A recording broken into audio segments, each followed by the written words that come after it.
Hey, so I'm just in the middle of moving, so that's why I have this weird setup. I got the flags behind me, but I'll have a better setup for my next video. But I wanted to talk about the special votes that just came out in New Zealand. By just came out, I think maybe half a week ago. So it's might as well finish off talking about the election. I've got multiple videos on it. So the votes have all been finalized, and let me just read them out to you. I'll put them on the screen. So Labour has 50%, National has 25.58%. Greens 7.86. Act is at 8%. Oh no, they're not. They're at 7.59. They were 8% on the preliminary votes. I can never say that word. The votes before the special votes came through. New Zealand First at 2.6. The Opportunities at 1.51, which is a bit of a bump from before, because before, New Conservatives were actually ahead of them. And New Conservatives at 1.48. So they're not that far behind each other, but as I voted for Opportunities Party, I'm glad that they have jumped ahead just slightly. It frustrated me that New Conservatives were just below. And the Maori Party are at 1.17. And you know what that means? That is enough for a second seat. That's awesome. Because I'm pro third party, alright? I love the diversity of conversation. I want all seats to be third party seats. I can't see myself voting for a big party, ever, Because I think that the diversity of opinion is so important, right? So that's why I voted Opportunity and Greens this election. And now the Maori have enough for 2 seats. And they just scooped up 2 seats, which is awesome. Because Waitara Whitey still held on to his Maori electorate seat, which meant that he gets his seat, and then the 5% threshold is cancelled under MMP for the Maori Party. So, as long as they have enough of the popular vote, of the party vote, to get 2%, to get 2 seats, they can have their electorate seat and a list seat. So they did both that. And that's great. Waitiri Whitey will probably, I can never say his name, Waitiri Whitey, my apologies for butchering that. He is most likely going to become the deputy leader of the Maori Party, as I said before, as I said in my previous video. And then him and the other deputy that is in now will now, they'll both be the deputies. We'll see how much the Maori Party can actually do, seeing that they're actually outside of government. Because, being a left-wing party, right? Predominantly left-wing party, outside of government when there is a left-wing government in charge, it's a bit awkward to see what you can actually accomplish, because you're not... The only opposition you are is from the left, and it's hard to get votes like that, because National Act, that they can just rally against everything Labour and the Greens do, right? So in anything they do, National Act can criticise. But with the Maori Party, what are they going to actively criticize? It's difficult, right? Because they're going to say that they're not doing enough from the left, and then they're going to look too much of a socialist party, which I think a lot of the Maori policies are really good. And, so it's going to be awkward, and we'll see if I don't think the Maori Party can do much outside of government, and that's a shame. So, maybe they just need to bolster their power for their next election, and then force, the Labour to form a coalition with them, if, I was thinking about this before, if, so obviously the Labour did not need the Maori Party, the Green Party to form a coalition, they took them in, under their wing in a coalition, in a, what's the term I'm trying to think of? Confidence to supply agreement. So that's just saying that the Greens won't vote against them in any bills. They're allowed to abstain, but they won't vote against them. And what they got out of it was 2 ministerial positions. Well, 2 out of cabinet ministerial positions as well. I understand the Greens didn't have a lot of power to push because they didn't need their numbers to form a government. But, they should have just told Labour to go fuck themselves and vote against them when they're not going left enough. It's a bit of a shame, I think. I think the Greens, we'll see what they end up doing, but I think they've kind of squandered any level of power that they have in place of 2 out-of-cabinet ministerial positions. James Shaw and Marama Davidson have positions.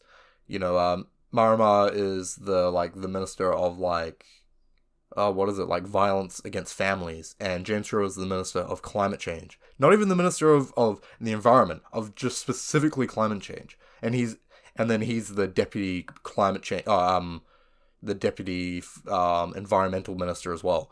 But, Deputy, fuck all, Again, they didn't need him. Labour didn't need them, so they didn't have to offer too much. But it's a shame. I think the Greens, they squandered what power they could have had. And all right, and I also want to talk about my bet that I had. So on a couple of videos before, I did a prediction on what I think the outcome of the party was, and I'll put that up there, right? And so now I just calculated with the special votes, how it came out. And I did all right. I actually won. I beat the only two people put forward their predictions, which was annoying. I was hoping for a bit more. Come on, people, you watching my videos, participate a bit in the comments. But I was trying to give away some money. What are you doing? But now I just get to keep my money, and I only won by 1 point. So the way I calculated was every percentage point you're off by the actual answer, you get 1 point, and then golf rules, whoever has the lowest point wins. And I had 17 points, and the guy closest to me, Thresher, got 18 points, I believe. Maybe, yes, that is true. Sorry, I'm reading the wrong thing. But, yeah, and the other guy that participated, Higelo, he kind of got stomped, he got 24 points. Because he was way off on the national vote, which kind of, fucked us all up, right? Because I got 7 points alone just on that, out of 18, just on the national, but Higelo got 10, it's not very good. Oh, what I forgot to talk about is the referendums. So euthanasia passed with a landslide, which is, it was expected, but we'd lost. Why are you people voting in New Zealand? It's annoying. It's really annoying. So I lost 48.4% to 50.7%. So close, within 2 percentage points. It was a lot further before the special votes came in. It was like 5% apart. And now it's only 2%. The special votes really closed it up. But not enough, and it's a shame.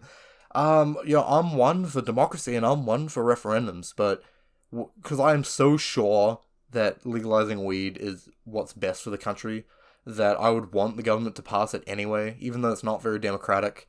But Labour's already come out saying they're not going to do that, because they're dragging their feet. They're not going to do shit, alright? I'm left-leaning, right? I'm left-wing. I like the social policies that they present. But Jacinda is too worried about her image and about getting re-elected in 3 years than about actually passing the left-wing agenda. What is the point of being in power with a big mandate? They have 64 seats plus Greens 10 seats plus the Maoris 2 seats. Look, that is so much. That's almost enough to pass entrenched law just with the left-wing side of the electorate, of the House, of Parliament. Sorry, I can't speak. Of Parliament, and that is that's outstanding. That is such a big win. Almost as big as Labour's win in what year was it? Of the left's win in 2002 when National got stomped.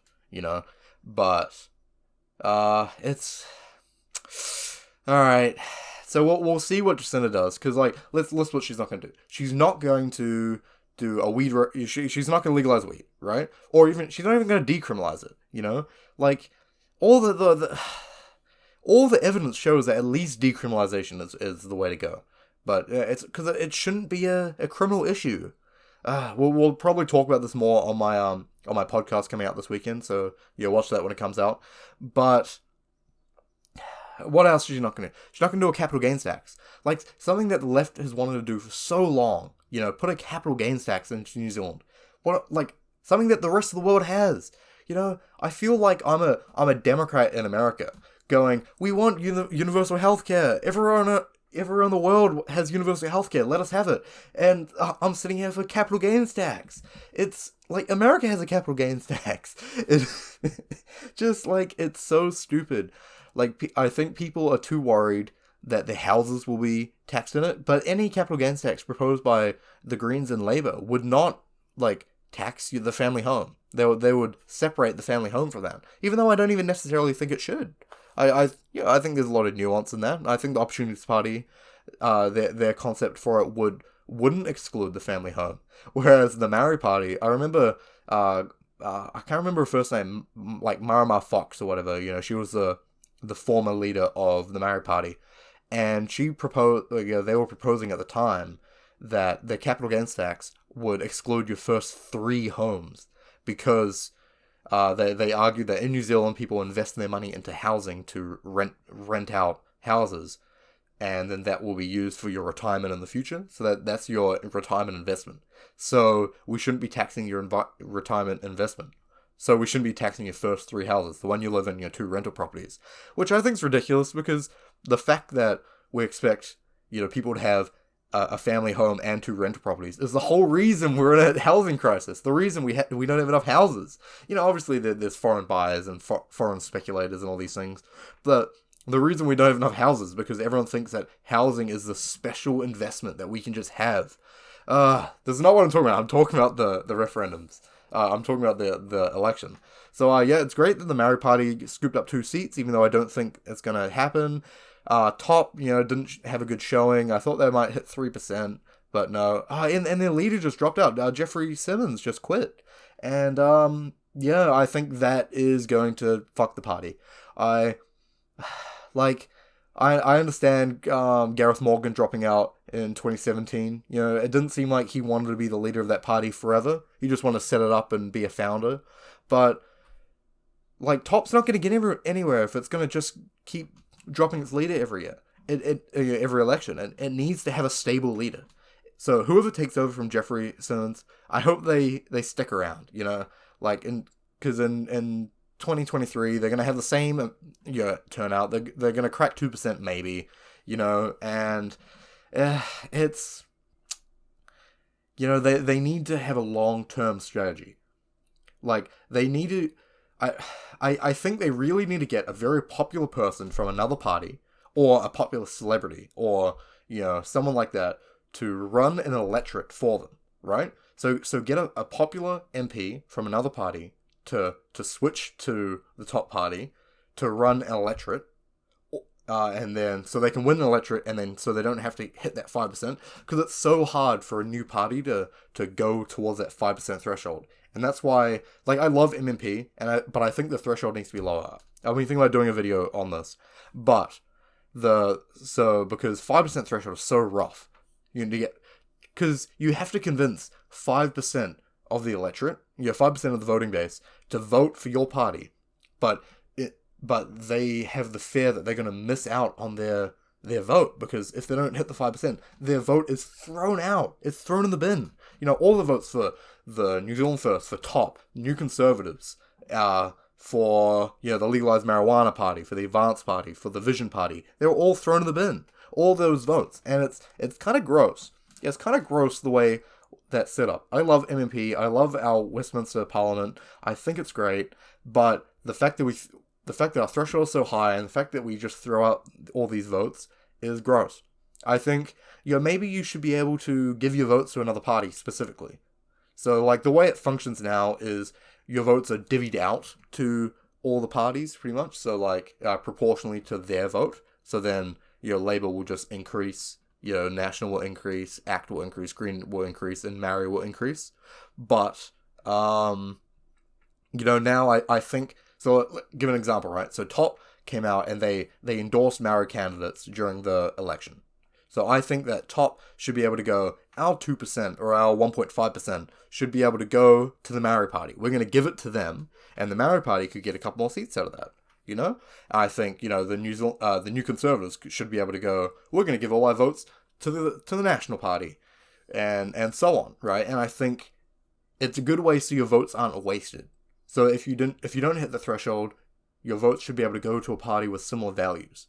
And that's what I think.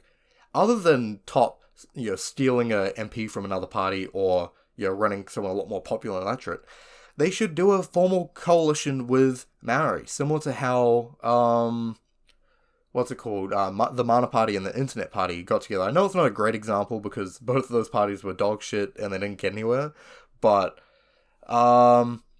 definitely because the Maori Party and the Top Party have very similar social programs and like policies, right?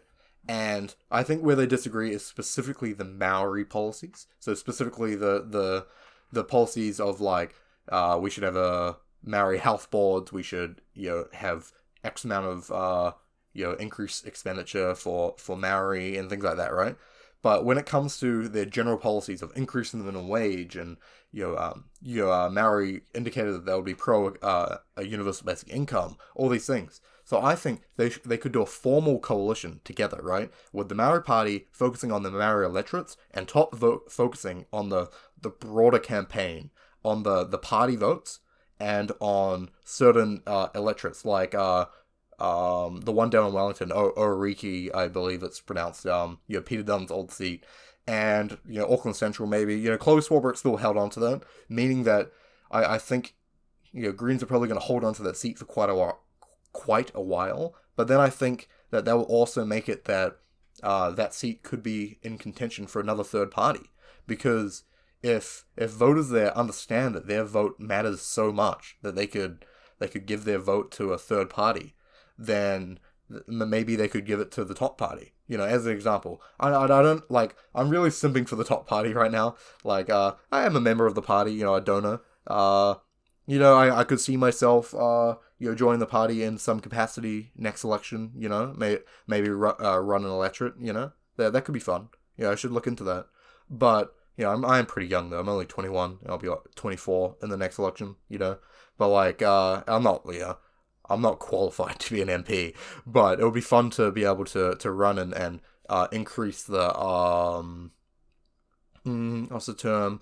Try to convince people to vote for Top, especially in the party vote. But yeah, so I won my bet. You guys should have played along with my bet. Sorry, Thresher, you're 1 point off. I check the calculations to make sure I'm correct. I'll leave my I'll put my calculations on the screen. And please, let me know that I calculated correctly, because obviously I don't want to rob you, if you actually won. But I calculated everything twice, just to make sure. So, the election's done. I'm going to set up a nice backdrop here, maybe a different part of my room, check out my other channel. I showed, me moving and stuff. We had good fun. And I will have more content, not election-related. This is it. This is the last election-related video I'm making. Quick thing. Something that I'm so confused about. So Jacinda is the Prime Minister, right? And what's that dude's name? Oh no, I'm blanking. Oh no. Grant Robertson. Grant Robertson is now the Deputy Prime Minister, right? Makes sense it'll be a Labour person, right? But he's not the Deputy of Labour. The Deputy of Labour is Kelvin Davis. Why is Kelvin Davis the Deputy of Labour if Grant Robertson is the person deserving of the Deputy Prime Minister position? It doesn't make sense to me. I don't get it. I don't understand this. According to Kelvin Davis, he said he didn't want the position. Bullshit. You didn't want the position. They didn't offer it to you, and I don't get it. I don't understand. I do not get why Kelvin Davis is the Deputy of Labour, but not the Deputy Prime Minister. Like, pick one. It baffles me. I don't get it. I don't get it. Let me know if you get it. Thanks for watching.